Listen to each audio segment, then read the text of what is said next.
और ऐसे ही एक दूसरा विषय है भूषा। अंग्रेजों की भूषा हम हमारे जीवन में क्यों अपनाएं? आप तो नौजवान हैं, इस बात पर जरा ध्यान दीजिए कि अंग्रेज कोट पहनेंगे, सूट पहनेंगे, पैंट पहनेंगे, टाई पहनेंगे। पैंट वो क्यों पहनते हैं? पैंट का आपको मालूम है जो परिभाषा है, पांव में नीचे से छोटी होगी और पूरी जगह चुस्त रहेगी। अब ये पैंट इंग्लैंड में पहनने की परंपरा 14वीं 15वीं शताब्दी से आई, और वो 14वीं 15वीं शताब्दी के पहले बड़े दुखों में रहते थे, क्योंकि पैंट ईजाद नहीं हुई थी, तो वो चर्म खाल लपेट के रहा करते थे। फिर पैंट आई, क्यों आई? ठंड बहुत पड़ती है, साल में 6 महीने 8 महीने सूरज नहीं निकलता, बर्फीली हवाएं चलती हैं, तो बर्फीली हवाएं पैर के अंदर से घुस जाए तो सारा ठंडा हो जाता है, बर्फीली हवाएं गले के अंदर चली जाएं तो गले को तकलीफ हो जाती है। तो उन्होंने पोशाक ऐसी बनाई कि गला पूरी तरह से बंद रहे और बंद गले में भी हवा ना घुसे, तो इस पर से टाई लगा के टाइट करके रखें उसको, और इतना टाइट करके रखें कि गर्दन भी ना घूमे आपकी। तो उन्होंने अपनी परंपरा लाई, और यूरोप में एक बड़ी पुरानी परंपरा है टाई लगाने की, और वो आई इसलिए मैंने इस पे थोड़ा खोज किया, पुराने उनके दस्तावेज देखे हैं, तो मुझे इतनी हंसी आती है कहने में कि बहुत ज्यादा ठंड होती है ना, तो सर्दी जुकाम बहुत होता है, तो नाक बहती रहती है हमेशा। तो उनके यहाँ पुरानी परंपरा ये थी कि कागज रखते थे जेब में, पोछ पोछ के हर समय नाक सुड़ुक सुड़ुक सुड़ुक सुड़ुक, तो पोछा रख लिया, पोछा रख लिया, अभी भी रखते। हाँ हाँ। अब उन्होंने फिर क्या किया कि एक कपड़ा ही लटका लो, बार बार उसको जेब में रखने का खर्चा बच जाए। वहां से ये टाई की परंपरा निकली, अब वो स्टेटस सिंबल बन गई, और उसको हम अपने गले में लटका के घूम रहे हैं।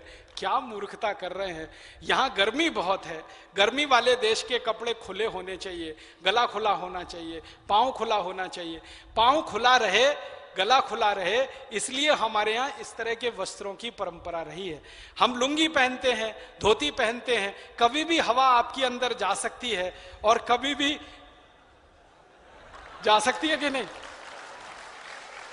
अब आपने पैंट चढ़ा ली और ऊपर से टाइट जीन्स चढ़ा ली, वो चढ़ती भी नहीं है, तो जमीन पर लेट जाते हैं, 45 डिग्री पे पैर उठा के फिर खींच खींच के चढ़ाते हैं, और उतारते हैं तो फिर खींच खींच के ही उतारनी पड़ती है, और अंदर का बहुत कुछ उतर जाता है उसके साथ में। ये कहाँ आप फंस गए हैं इस चक्कर में। हटाइए इसको अपने जीवन से, ये अंग्रेजी भूषा का मोह छोड़िए। टाई नीचे पैंट, फिर टाई और कोट भी तो पहनते हैं गर्मी में, और गर्मी में कोट, 45-47 डिग्री तापमान। और मुझे इतनी तकलीफ होती है ये देखकर कि दूल्हे राजा घोड़ी पे चढ़ के बैठे हैं, 3 पीस सूट चढ़ाए हुए, गर्मी में 45 डिग्री 50 डिग्री में। कहां जा रहे हैं जी? शादी कराने जा रहे हैं। मूर्खाधिपति दिखाई देता है वो, मूर्खों का भी अधिपति। 3 पीस सूट और टाई और घोड़े पे चढ़ के।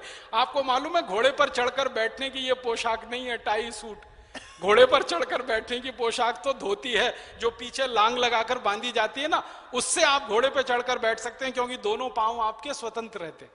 आप मराठी स्टाइल की धोती पहनना जानते ना, वो घोड़े पे चढ़कर बैठने की पोशाक है। ये 3 पीस सूट और टाई नहीं है। कई बार पैंट फट जाती है पीछे से, क्योंकि टाइट होती है, और घोड़े पर चढ़ने के लिए ज्यादा लंबी दूरी तक पांव को आगे लाके डालना पड़ता है।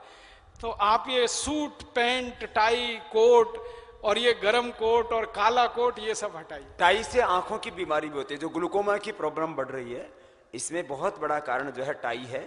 और टाइट जो कपड़े पहनते, पैंट, टाइट पैंट और ये सब, इससे नपुंसकता, इनफर्टिलिटी और सेक्सुअल डिसऑर्डर्स पैदा होते हैं। ये तो साइंटिफिकली प्रूव हो चुका है। अब आप टाई बांधते हैं ना, तो यहाँ जो आपकी नसें हैं, जो खून का प्रवाह करने के लिए भगवान ने आपको दे रखी है, वो भी बंद हो जाती है ना।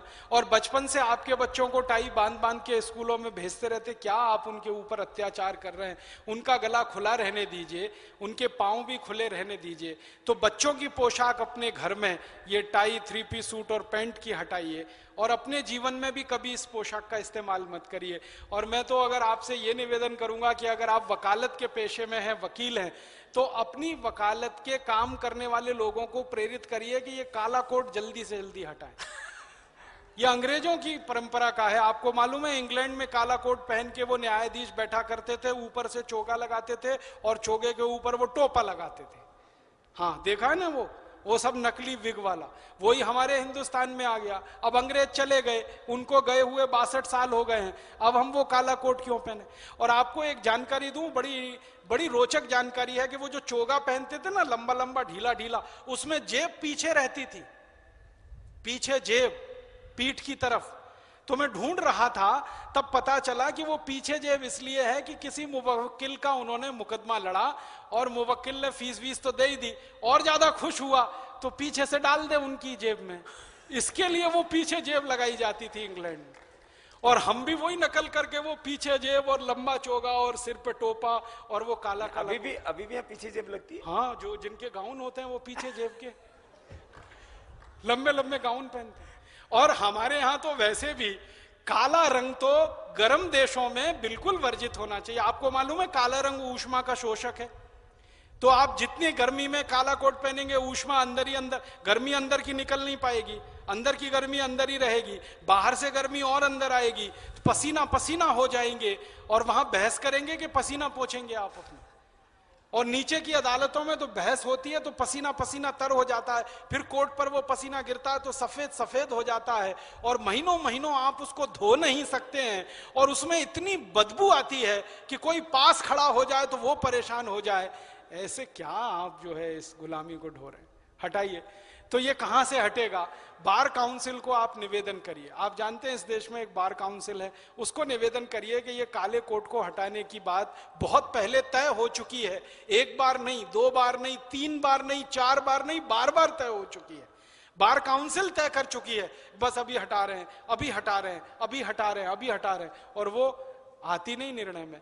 तो थोड़ा कोशिश करिए, प्रयास करिए, दबाव डालिए, उनके बीच में चर्चाएं चलाइए, और ये अपनी गुलामी तो कम से कम हम हटा दें, ढो दें।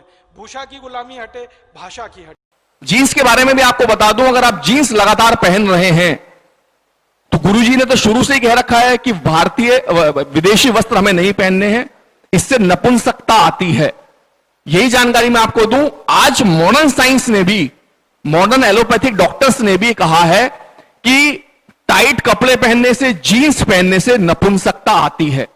इसका वैज्ञानिक कारण भी आपको बता देता हूं कि शरीर का एक तापमान है 37 डिग्री सेंटीग्रेड, और हमारे वीर्य में शुक्राणुओं का जो तापमान है वो उससे 2 डिग्री सेंटीग्रेड कम होना चाहिए, तभी वो जीवित रह सकते हैं। इसीलिए पुरुषों में अंडकोश को शरीर से बाहर रखा गया, जिससे हमारे शुक्राणु जीवित रह सकें। लेकिन हमने क्या किया? हमारे ऋषि मुनियों ने खोज की कि आप धोती पहने, पजामा पहने, भारतीय वेशभूषा पहने, हवादार ढीली ढाली पहने, इसलिए कि अंडकोश के आसपास का तापमान ठंडा रहे, शीतल रहे। लेकिन आपने और हम सब ने विदेशी कपड़ों को पहना तो टाइट कपड़े पहन रहे हैं, बहुत टाइट चड्डी पहन रहे हैं, और वो मोटी वाली जीन्स पहन रहे हैं, जिससे क्या हो रहा है?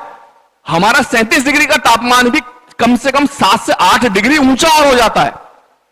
तो उन डॉक्टर्स की रिपोर्ट है कि दशक भर के अंदर जो 1 मिलीग्राम के अंदर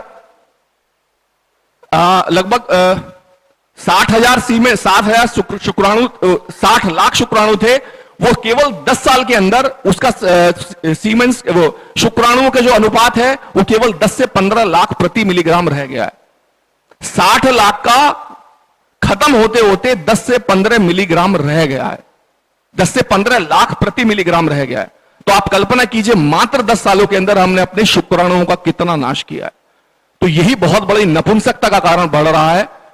तो बात यह है कि विदेशी अगर कंपनी बना रही है, जीन्स पहनने के लिए कह रही है, तो वो गलत है, लेकिन मैं स्वदेशी के नाम पर अगर जीन्स बनाऊं तो वो सही है। तो ये हो नहीं सकता।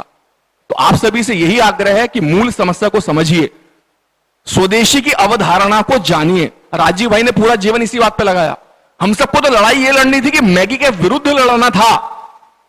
मैगी के विरुद्ध लड़ने का अभियान ये नहीं हो सकता कि गुरुदेव और मैं और हमारे जो जितने भी स्वदेशी गव्य सिद्ध हैं वो मैगी बनाना शुरू कर दें।